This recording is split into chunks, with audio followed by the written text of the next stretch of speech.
Femmes, soyez de même soumises à vos maris, afin que, si quelques-uns n'obéissent point à la parole, ils soient gagnés sans parole par la conduite de leurs femmes. En voyant votre manière de vivre chaste et réservée, ayez non cette parure extérieure qui consiste dans les cheveux tressés, les ornements d'or ou les habits qu'on revêt, mais la parure intérieure est cachée dans le cœur, la pureté incorruptible d'un esprit doux et paisible, qui est d'un grand prix devant Dieu.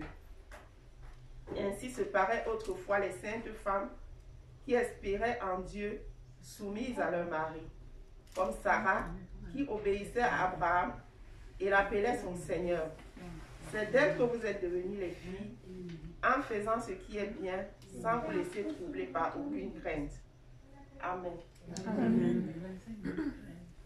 Et nous allons procéder par une série de questions-réponses pour pouvoir puiser de notre test son but. La première question que j'aimerais nous poser est de savoir qui parle dans ce test.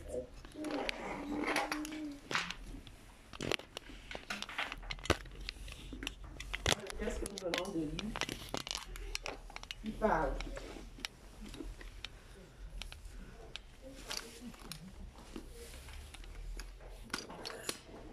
La parole est à qui veut la prendre?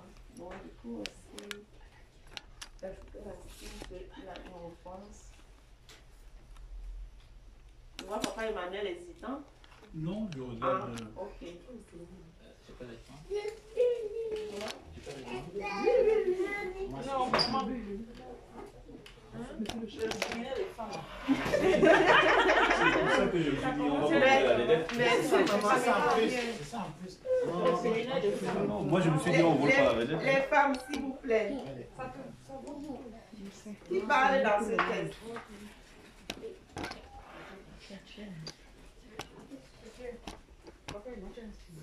Oui. Dieu. Pierre. Ok. Nous sommes. Qui a une autre réponse? Ton prénom, s'il te plaît. Mireille. Ok. Mireille dit c'est Pierre. Nous sommes d'accord? Non. Je suis d'accord parce que moi, Pierre. Je suis pas d'accord. C'est Pierre. C'est l'apôtre Paul. L'apôtre Paul. Pourquoi c'est l'apôtre Paul? C'est dans l'épître de Pierre. C'est pourquoi c'est l'apôtre Paul? Mais c'est écrit par qui? Comment? C'est écrit par qui? Par Pierre.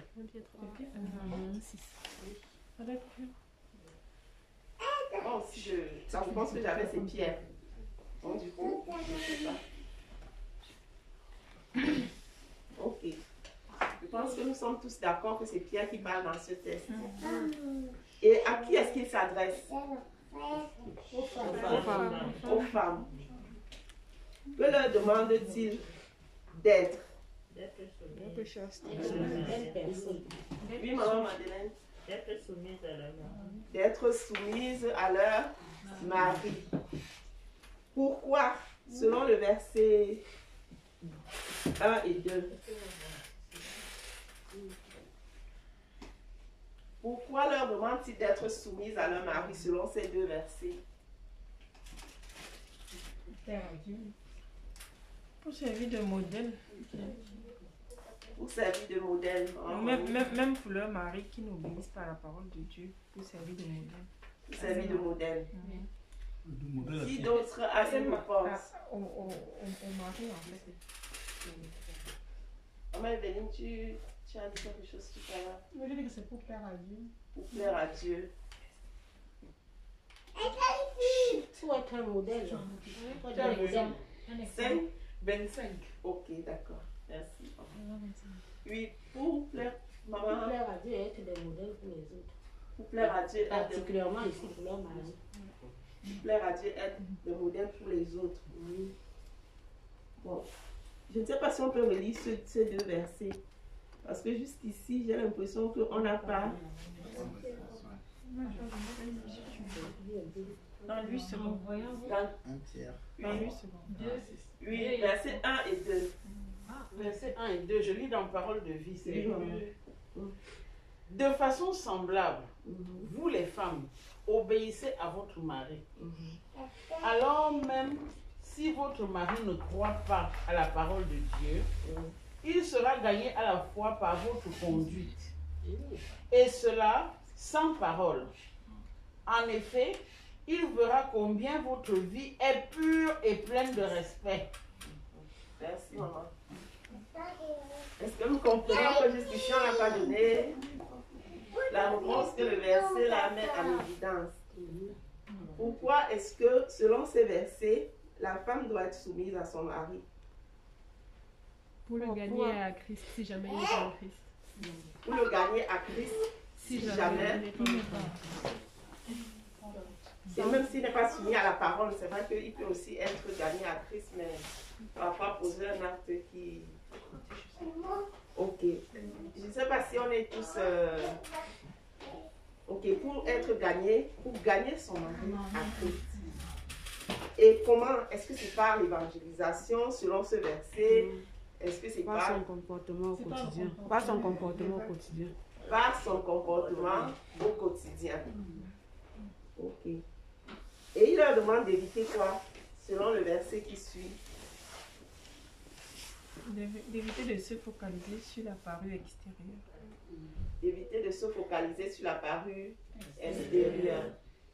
Et on a donné quelques détails de cette parure extérieure-là. Les cheveux, les bijoux, les vêtements. Les vêtements trop beaux. Ce que nous aimons bien.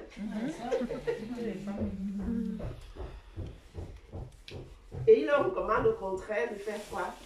D'être réservé.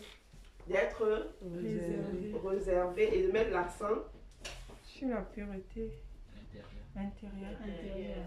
Et la pureté incorruptible de son esprit, de sa beauté intérieure. Sa beauté intérieure. Et selon toujours le verset qui suit, quel prix cela a aux yeux de Dieu?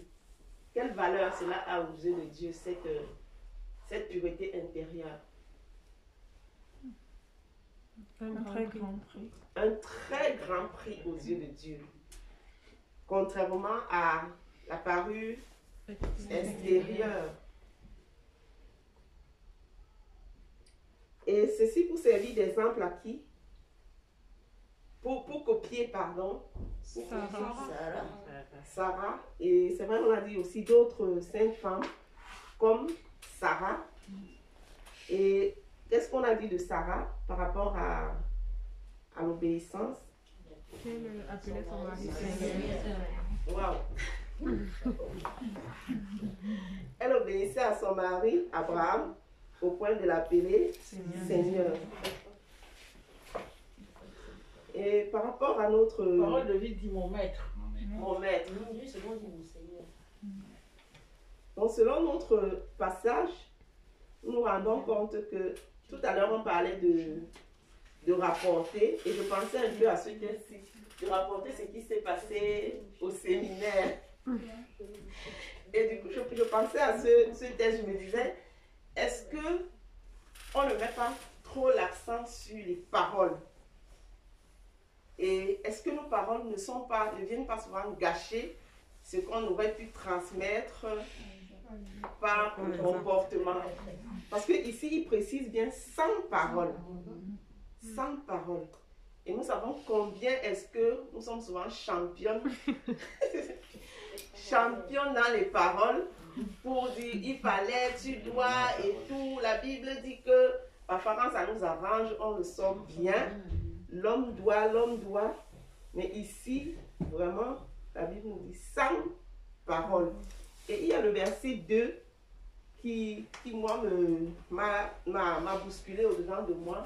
Parce que ça crée souvent certains débats. C'est que non, on a dit, femmes, soyez soumises à vos maris. Mari, aimez vos femmes et tout. Il faut que le mari fasse sa part. Et puis je fais aussi ma part. Mais le verset 2, si, vraiment, moi, c'est parce que, je ne sais pas si nous sommes nous voyons la même chose. Parce qu'on dit, même si le mari n'est pas gagné à Christ, même s'il il n'est pas dans la parole de Dieu, je dois faire ma part. Parce que c'est en faisant ma part que il va se dire, waouh, pourquoi je fais ça et elle fait toujours ça. Un peu comme un animal qui avance, il salit partout, on est derrière, on nettoie, il se retourne. Il se dit, mais attends, je voulais bien l'énerver. Elle nettoie, à un moment, il va dire, ah non, moi-même là, vraiment. En fait, on comprend tous que notre part qu'on fait a un pouvoir plus fort que les paroles que nous pouvons souvent dire, oh, il faut.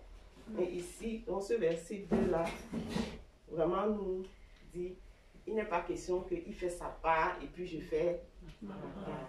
C'est que c'est ma part qui peut le pousser à faire sa part. Moi, je crois. Et sans parole. Moi, je voulais dire quelque chose.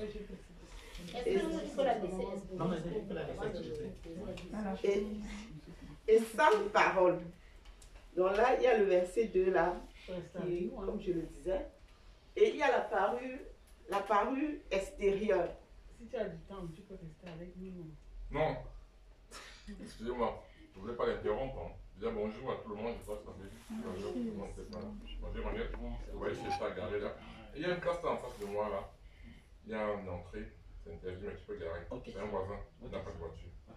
Donc c'était pour vous saluer. Hein. Puis, merci beaucoup. Merci. C'est bien d'avoir une thématique de ce genre sur la femme. La femme, c'est la mère de l'humanité. C'est grâce à la femme que le monde a un sens, et dans le sens du monde. On dit souvent un homme qui part, masculin, c'est un individu qui part. Mais une femme qui part, c'est toute l'humanité qui part. Donc c'est une thématique que je soutiens énormément. Et puis, m'excusez si je ne pouvais pas être avec vous. Je vais aider un collègue qui part en retraite, qui a travaillé pendant 41 ans, au moins de manière un peu restreinte, quoi. Célébrer ça, parce que c'est aussi une célébration, travailler 41 ans, et puis environ le Covid. Il y a eu le Covid, hein, qui s'en est sorti. Donc c'est aussi une façon de remercier le Seigneur, parce qu'il y aura une prière, il y aura un pasteur qui sera là-bas. Donc c'est un moment de... Donc je vous souhaite une bonne séance. Merci. Des bonnes questions, de partage. Je vous reviens demain. Bon. Après, s'il y a des amateurs de vin, demandez à maman, il y a... C'est la dernière fois. Tout à fait. Puis après, vous allez réfléchir, mais après, il faut aussi pour le corps, l'esprit. Donc, n'hésitez pas maman et c'est où elle va trouver. Merci.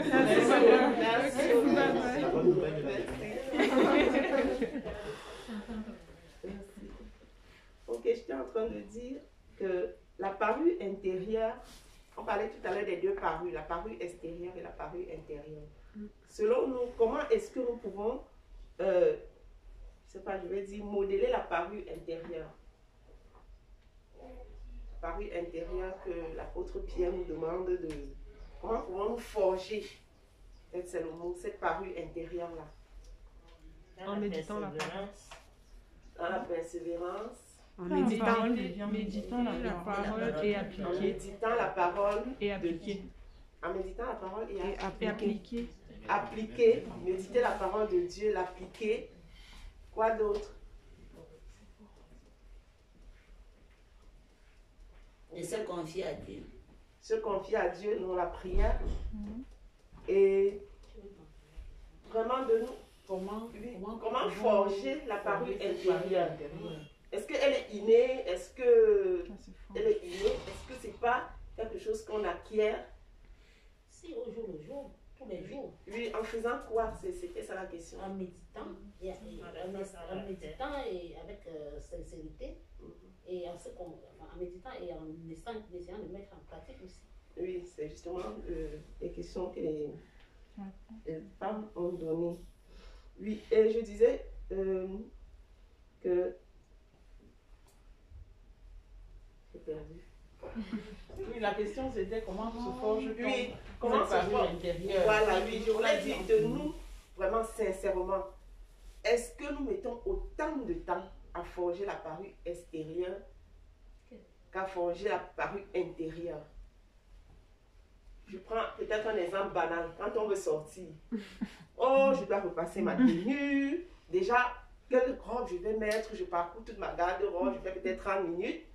Ça fait peut-être 30 minutes déjà. Je choisis le vêtement, je mets. Ensuite, non, il faut que je repasse. Les chaussures, je mets quoi? Le sac, je mets quoi? Déjà après d'une heure. Ma coiffure devant le miroir. Oh, ça doit être comme ça, comme si. Peut-être ça prend aussi, je sais pas quoi.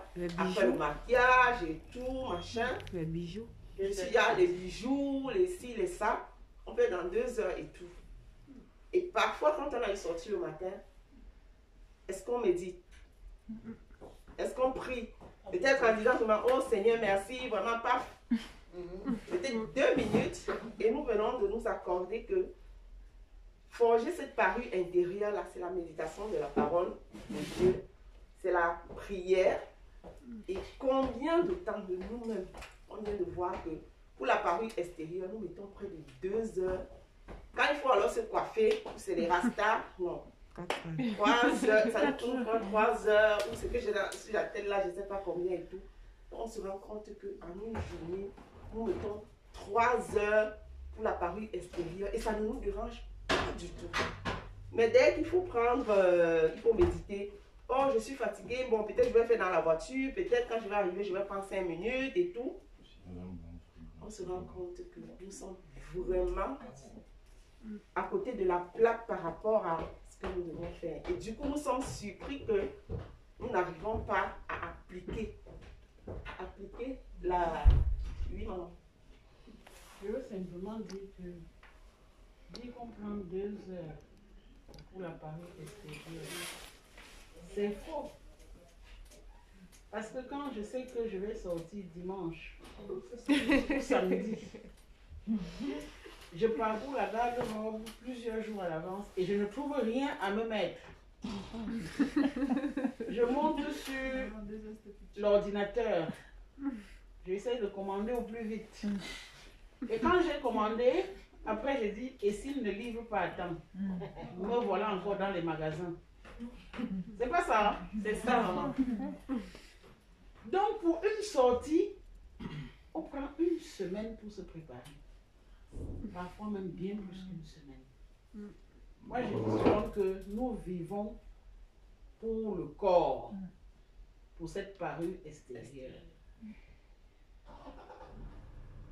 Donc, c'est simplement, ça que je voulais apporter. Donc, c'était même très minimisé, oui, le temps qu'on y met. très minimisé. Donc, vraiment, nous sommes d'accord que la finalité, on ne peut pas arriver à cette finalité-là. Parce que gagner, nous sommes nombreux qui voulons gagner nos maris à la parole de Dieu, qui voulons gagner nos maris à Christ. Mais vraiment, le constat est clair que nous ne mettons pas, nous ne faisons pas ce qu'il faut. Nous ne faisons pas du tout ce qu'il faut. Parce que pour nous aussi, dans notre tête, c'est que non, quand je vais être belle, peut-être qu'il s'est fâché, il a fait ci, quand il va me voir bien coiffée ou belle, il va. Bon, nous sommes toujours en train de trouver la solution où elle n'est pas. C'est ça qui nous suggère ça. Voilà, exact. Donc vraiment, je suis là vers la fin pour dire que si nous sommes d'accord que vraiment la parole de Dieu est la vérité, est notre code de conduite, est-ce que si nous sommes tous d'accord que nous devons notre code de conduite, notre règlement intérieur et la vérité qui doit conduire notre vie, vraiment nous devons changer de façon de faire, parce que c'est elle qui nous dit comment atteindre les résultats que nous cherchons. Et nous réalisons que trop souvent nous sommes sur un chemin, on se dit non, j'attends, alors qu'on n'est même pas sur la voie qui va nous conduire au résultat. Je ne sais pas s'il y a des questions et tout. Moi, je n'ai pas de questions, mais j'ai un constat, si tu peux permettre. C'est que, en fait, je trouve que je suis d'abord très bien, félicitations. Et puis, moi, je dirais que il y a un point qui est très important. Là, ça, c'est, par exemple, tu as posé la question de savoir comment est-ce que la femme peut être, la femme peut être un modèle et tout. Moi, je crois que il y a une erreur que nous commettons tous. Moi, je parle pour nous qui sont en fait, Marie-Emmanuel, pas la qui sont mariés. C'est celui de ne pas prier ensemble tout le temps. Et je pense que c'est une erreur que nous commettons. On ne sait pas parce qu'on veut, mais parce que certainement on ne sait pas ou on oublie. Et du coup, c'est ce que Dieu a voulu comme un socle commun et tout, n'est pas, j'allais dire, institué dans la journée et tout. Et moi, je voulais insister sur le fait qu'effectivement, on veut bien, c'est très bien ce que tu dis, mais je dis, tout est dans le comment le faire. Parce que c'est le vrai problème, c'est là où on peut prendre ton expression, c'est là où on chute aujourd'hui, c'est le comment le faire. Parce que si je pense qu'on est au séminaire de la femme, c'est aussi... oui, bien sûr, mais d'accord, mais je dis voilà, donc moi c'est sur ce point-là. Okay. Je trouve que c'est très important. Et moi, vous êtes mes enfants un peu, donc je dis, c'est un peu l'exemple que je donne. Moi, je suis resté toute une vie sans prier ensemble et je l'ai appris à la fin. Donc ça peut être une erreur à relever, quoi. Et merci, Papa Emmanuel, pour ton intervention. Et tu as appris ces choses comment? Mais, que tu sais maintenant là, comment tu les as appris? Oui, parce que je fréquente l'église. Voilà, parce que je lis la Bible. De la parole. Voilà. Je pense que ça revient à ce qu'on a dit tout à l'heure. Que si une femme se met au pied du Seigneur, au lieu de passer tout son temps à se coiffer, à mettre ses bijoux, à choisir ci, ça, si elle se met véritablement au pied du Seigneur, en lisant la parole de Dieu, en la méditant dans la prière, ce que tu as appris là, oui, elle va l'apprendre encore plus et les choses vont se faire. Les choses vont se faire. Le Saint-Esprit. Les femmes doivent s'exprimer, pardon, dans 5 minutes. Ok, merci maman. Bon, je mettais... Non. Bon, moi, j'ai une remarque. Bon, par rapport à ce qu'on a dit, c'est clair, il faut passer du temps au pied du Seigneur et tout. Bon, je pense qu'on doit plus apprendre à gérer notre temps. Parce que c'est clair que, bon, pour ma part, j'aurais toujours envie de partir me coiffer, j'aurais toujours envie d'apprêter ma tenue et tout. Donc, je pense qu'il faut juste bien gérer le temps pour trouver le juste milieu. Ok. Mais quand tu veux trouver du temps pour te coiffer, il n'y a pas de problème. Tu le trouves quand même. Voilà. Ça veut dire, c'est là où il y a le problème. C'est la priorité. C'est un problème de priorisation. Parce que si pour toi c'est une priorité, tu te dis non, si je ne médite pas la parole, vraiment ma journée tu vas trouver du temps. Oui, c'est ça. Et tu ne peux pas aller au travail, les cheveux, je ne sais pas, à l'air, parce que tu te dis non, quand même, je dois travailler, je dois être... Donc c'est une priorité. Du coup, tu t'arranges, tu as du temps pour ça. Donc je pense qu'au-delà de trouver le juste milieu, il y a un point de priorité. De savoir est-ce que quelle place cela a dans ma vie. Mais on se dit souvent que non, ça peut être lié au second plan. Voilà pourquoi on met les autres choses en avant et tout. Donc je ne sais pas si... Moi, je voulais dire quelque chose. Moi, je comprends en conclusion que si la femme cherche à plaire à Dieu, les choses vont d'elles-mêmes en fait. Parce qu'en voulant plaire à Dieu, on donne la priorité à Dieu et finalement, en essayant de mettre en pratique ce qu'on médite comme parole, déjà on va chercher à d'abord méditer la parole avant de faire quoi que ce soit, pour commencer déjà sa journée et pour la terminer, on finit toujours avec la parole. Et lorsqu'on la médite, on va se rendre compte que, en fait, lorsqu'on veut plaire à Dieu, on va forcément plaire à l'homme qui est son mari en fait. Moi je pense que c'est ça. C'est chercher d'abord à plaire à Dieu. Est-ce que je peux parler? Moi de mon côté, comme a dit Christelle, c'est vrai, si on met Dieu en priorité, il faut qu'on sache que le moment de Dieu n'est pas notre temps parce que Dieu peut répondre 20 ans, 25 ans à notre appel, à l'appel du mari. Si on veut que le mari change. Et si nous croyons que c'est tout de suite, comme nous sommes mis à genoux et prier le Seigneur et qu'il va répondre tout de suite, eh bien, je crois qu'on ne va pas réussir.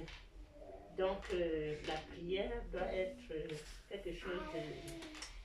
C'est-à-dire que ça doit marquer notre vie, en plus de ça, notre comportement. Et donner vraiment sa confiance à Dieu en se disant, mon Seigneur, je suis avec toi. C'est toi qui décideras quand est-ce que mon mari va changer. Sinon, on va vite se lasser et peut-être 2-3 ans après et se dire, bon, il ne change pas. Donc le Seigneur n'est pas avec nous. Et pourtant, il est vraiment avec nous, mais il faut qu'on attende aussi son temps. Merci. Je ne sais pas si quelqu'un d'autre a une parole, une contribution ici. Oui, maman. Oui, je voudrais dire que ce texte me ramène à la création. À la création où Dieu dit à l'homme, ne fais pas ci.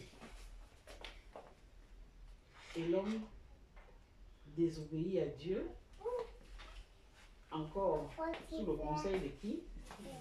Sous le conseil de sa femme. Il désobéit à Dieu. Ce texte me ramène à la création. Pourquoi? Parce que nous sommes en face d'une recommandation divine. Dieu nous demande de bouleverser nos vies. Parce que pour la femme, son apparence est plus importante. Mais Dieu dit, femme, tu te trompes. Ton apparence est importante. Mais elle ne saurait passer avant moi. Donc, et là, généralement, qu'est-ce que la femme répond? Mon apparence d'abord. Mon apparence d'abord. C'est ce que la femme répond généralement. Et aujourd'hui, ce texte est véritablement à propos. Parce que nous sommes dans le séminaire des femmes. Et le titre, le thème c'est Femme vertueuse. Hé, Malice. C'est quoi? Non, tu te lèves, tu parles. Oui, attends, je te rappelle. Donc, qu'est-ce que je disais? Femme Femme vertueuse. vertueuse. Femme vertueuse, femme victorieuse.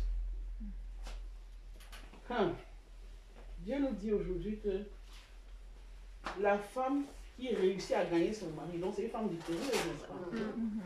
La femme est victorieuse lorsqu'elle fait passer Dieu avant son apparence. Mais il n'y a aucune femme qui va te dire que je fais passer mon apparence avant Dieu. Mais le constat est clair, qu'elles font presque tout passer, leur apparence, avant Dieu. Et aujourd'hui, c'est une clé que ce texte nous donne. Tu vas gagner ton mari sans parole. Parce que ce texte est tellement beau. Tu vas gagner. C'est-à-dire, à force de parler, comme vous savez beaucoup parler là, arrêtez de parler, ça ne sert à rien. Comme vous savez beaucoup parler, vous les femmes, arrêtez de parler, ça ne vous sert à rien. Tu as beau raconter à ton mari comment c'est bon à l'église, comment c'est bon, celui qui va à l'église, avec ceci, machin, tout et tout. Pour te casser ça, ça ne prend pas une phrase. Il te prend seulement un exemple. L'exemple pour faire comme vous faites là. Toi-même ici, est-ce que tu fais quoi? Je dis 1, tu dis 10. Voilà. Ça ne lui prend pas une minute pour casser cela. Et Dieu nous dit aujourd'hui, tu te tresses pendant des heures et des heures, tu perds ton temps. Tu prends du temps pour trouver les vêtements que tu vas mettre. Tu perds ton temps. Parce que ce n'est pas avec ça que tu vas gagner ton mari. Puisque les femmes pensent que en étant très belle, tout va bien se passer. Mais on ne dit pas à la femme d'être moche non plus. Mais on dit simplement que fais passer Dieu avant. Fais passer Dieu avant. S'il passe avant, tu es victorieuse. Parce que tu ne parles plus. Tu n'as plus besoin de parler. Ce sont tes actes. C'est ton comportement qui parle pour toi et qui te met en haut. Arrête de bavarder. Et travaille. C'est pour ça que je dis que ça me ramène à la création. À la création avec l'entêtement.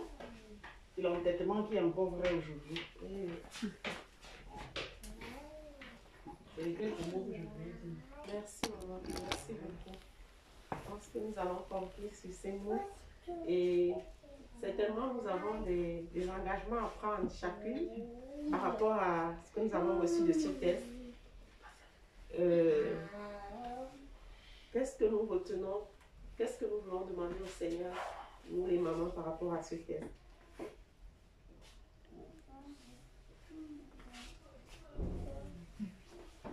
Que Dieu nous accorde la grâce de le placer en priorité. Le Seigneur nous accorde la grâce de le placer en priorité. Oui. De privilégier les actes à la parole. Privilégier les actes à la parole. Oui. C'est ce que je voulais dire aussi. Et aussi, surtout, ne pas attendre de son compagnon, de son mari, qu'il fasse sa part avant qu'on fasse la nôtre. On adapte notre part à sa part. Non. Faisons D'autre part. Voilà. Est-ce qu'il y a... Parce que la parole nous rassure que nous le gagnerons. Pas en parlant, mais en faisant notre part. Est-ce qu'il y a une autre contribution? Moi, je peux rajouter que davantage méditer la parole de Dieu et prier davantage. Donc, rechercher le Seigneur dans sa parole et prier. Parce que c'est elle qui nous donnera la conduite à tenir à chaque... Ok. Nous allons prier. Je vais demander à Maman Christiane, s'il te plaît, de lever la voix pour nous, pour implorer le Seigneur pour chacun de ces points-là, afin qu'il nous aide. Nous avons vraiment besoin de ça. Parce que, comme on le disait, nous sommes champions en parole. Éternel notre Dieu, nous voulons te remercier, Papa, parce qu'une fois de plus, tu nous apprends beaucoup de choses. Roi des rois, nous te remercions pour cet autre enseignement. Tu nous apprends, Seigneur, à garder nos langues dans nos poches. Parce que nous, les femmes, Seigneur, nous avons tendance à tout bavarder. Tendre Père, donne-nous de nous taire, parce que c'est alors que toi-même tu parleras à notre place.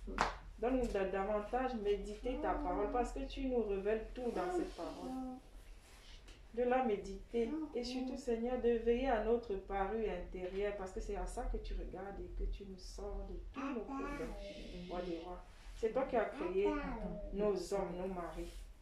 Tu nous dis que si nous veillons sur notre parure intérieure, en servant de modèle ces hommes, même s'ils sont récalcitrants, même s'ils sont les plus durs qui existent sur cette terre, Seigneur, ils finiront par se plier et venir à toi, parce que c'est toi qui fais toutes choses parfaites.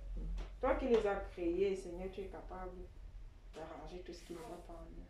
Nous te supplions, Seigneur, de mettre en chacune de nous ici présente, de le comprendre, de venir à toi, Seigneur, demander à ce que toi-même tu nous permettes de mettre cela en pratique. Mon Père, nous voulons aussi, Seigneur, te supplier de nous donner régulièrement tout le temps venir à toi. Fais de toi la priorité. Toujours prier, te consulter avant toute chose. Commencer la journée avec toi, Marie. Fais de toi la priorité. Tout en restant présentable, Papa. C'est ce que tu nous demandes. Nous avons tellement de choses à retenir. Nous te disons merci parce que toi-même, Seigneur, tu continueras à nous enseigner par ton esprit pour que nous puissions mieux comprendre cette parole et la mettre en pratique. Nous puissions encore ton nom, roi des rois. C'est le nom puissant et glorieux de Jésus-Christ que nous avons ici. Amen. Amen. Ok. Mais on n'a pas dit que, quelqu'un n'a pas dit que quelqu'un arrive à l'église où il sort négligé et quand on lui dit c'est comment, non, Jésus-Christ c'est devenu ma prière. C'est pas de ça qu'il s'agit, hein. C'est ça. Même la Bible dit en gênant, on ne doit pas voir. On doit pas se faire, oui. La Bible dit En gênant, Quand on gêne, on ne doit pas le montrer. ah oui, oui, oui. Mais c'est vrai cette parole parce que quand on jeûne pour la première fois,